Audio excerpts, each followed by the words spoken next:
Terima kasih saudara, Anda masih bersama kami. Mobil pickup tertabrak kereta di perlintasan tanpa palang pintu Desa Pucuk, Kabupaten Lamongan terekam CCTV saat sopir dan kernet berhasil menyelamatkan diri lolos dari maut. Inilah rekaman kamera pengawas atau CCTV saat mobil pickup tertabrak kereta api di perlintasan tanpa palang pintu di Desa Pucuk, Kabupaten Lamongan Selasa petang. Saat itu pickup yang melewati perlintasan kereta tiba-tiba mogok.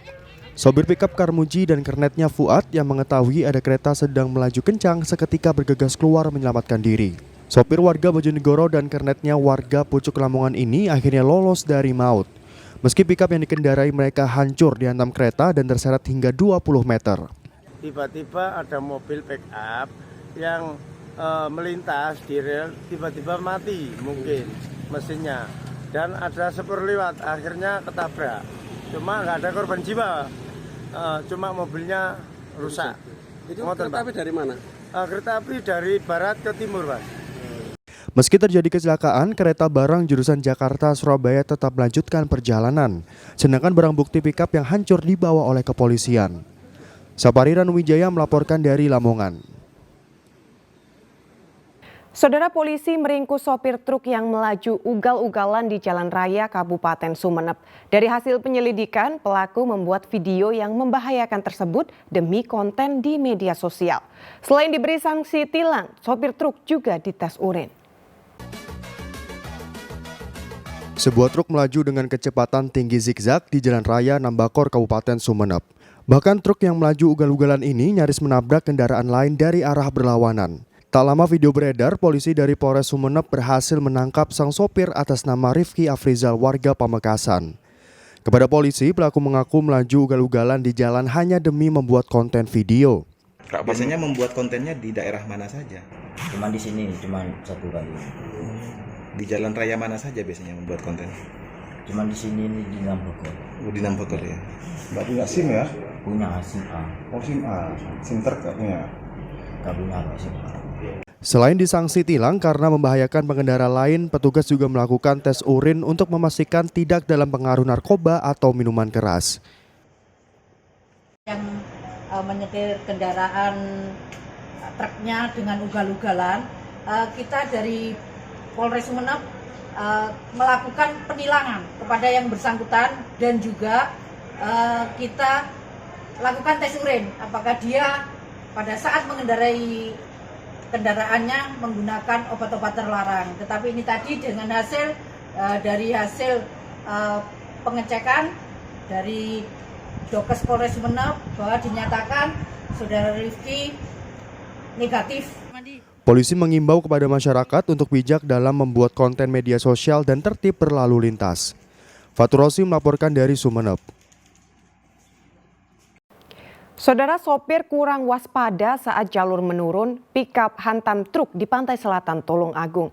Akibat kecelakaan, sopir dan penumpang pickup tewas, sedangkan 3 orang lainnya terluka. Kecelakaan maut antara mobil pickup dengan truk ini terjadi di jalur pantai selatan, tepatnya di Desa Besuki, Kecamatan Besuki, Kabupaten Tulung Agung. Kecelakaan bermula ketika pickup yang dikemudikan Farid, warga desa Kecamatan Kedungwaru, Tulung Agung, melaju dari arah selatan menuju utara. Di lokasi kejadian yang jalannya menurun, pickup oleng hingga menabrak truk dari arah berlawanan. Akibat kejadian tersebut, Farid, pengemudi pickup, dan Indra, penumpangnya, tewas di lokasi kejadian. Sementara pengemudi truk dan 2 penumpangnya terluka dan dilarikan ke rumah sakit. Seperti apa dan sampai terjadi kecelakaan ini?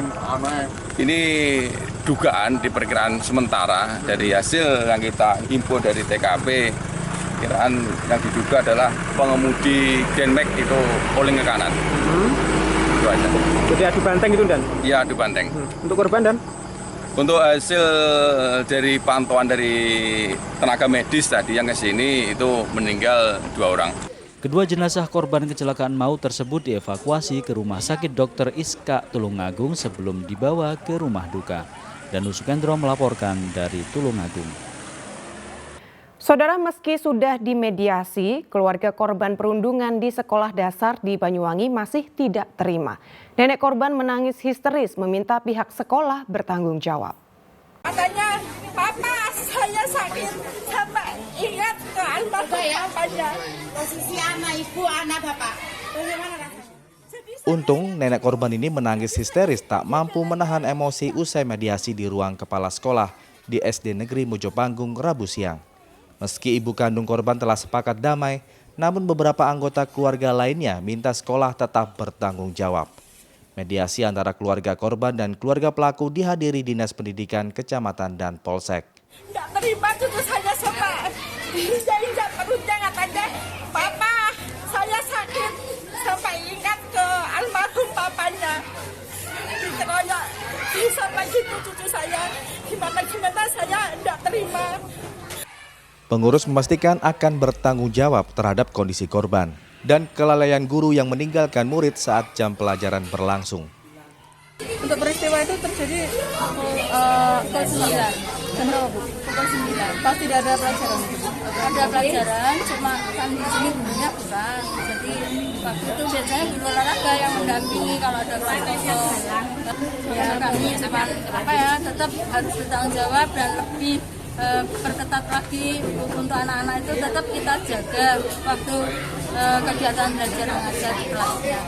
Sementara itu Kapolsek Giri AKP Endro Abrianto meminta sekolah melakukan evaluasi agar saat jam pelajaran berlangsung tetap ada guru di dalam kelas untuk melakukan pengawasan.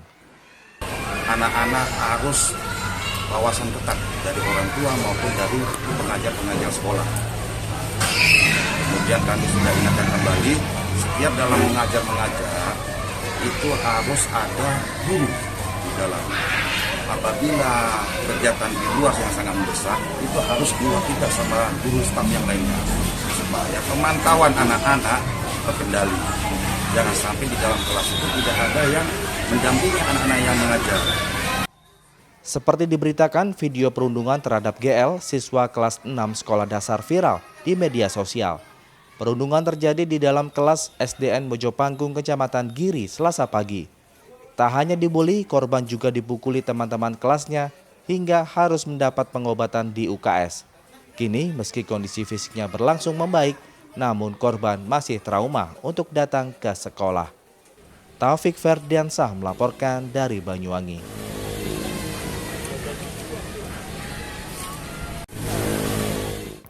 Saudara, petugas pemadam kebakaran Kabupaten Tuban melepaskan cincin tersangkut di jari seorang pria dengan alat pemotong besi.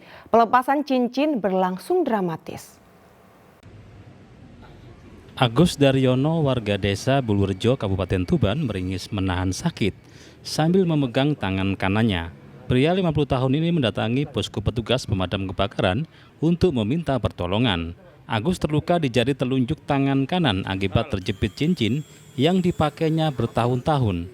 Namun rasa sakit baru dirasakan Agus sejak sepekan terakhir. Proses pelepasan cincin berlangsung cukup dramatis. Pasalnya sedikit saja meleset, alat pemotong besi yang digunakan petugas bisa melukai jari tangan korban. Iya, tangannya sudah membengkak dan ini baru melapor tadi pagi. Sehingga kami segera bergerak dan kami libatkan tidak hanya dari posko Rengel, tapi juga dari posko Singgahan. Proses pelepasan sampai berapa menit? Untuk proses pelepasan, ini karena orangnya juga sangat akomodatif ya, dan responnya baik, tidak ada perlawanan. Kalau yang kemarin yang ODGJ itu kan ada perlawanan dan sebagainya. Ini cepat, sekitar 30-40 menit kami coba selesaikan. Menurut orangnya itu sudah berapa lama dipakai? Kalau informasi dari orang tersebut, kalau pakai cincinnya sudah lama ya, tapi baru terasa di 1 minggu terakhir ini. 1 minggu terakhir. Setelah 1 jam berupaya keras, petugas akhirnya berhasil melepas cincin yang tersangkut di jari Agus. Sapari Ranubijaya melaporkan dari Tuban. Ya, saudara, informasi tadi sekaligus menjadi akhir perjumpaan kita dalam liputan 6 daerah Jawa Timur kali ini. Atas nama seluruh kru yang bertugas, saya Iman dari Sasmita mengucapkan terima kasih atas perhatian Anda. Selamat beraktivitas dan salam SCTV.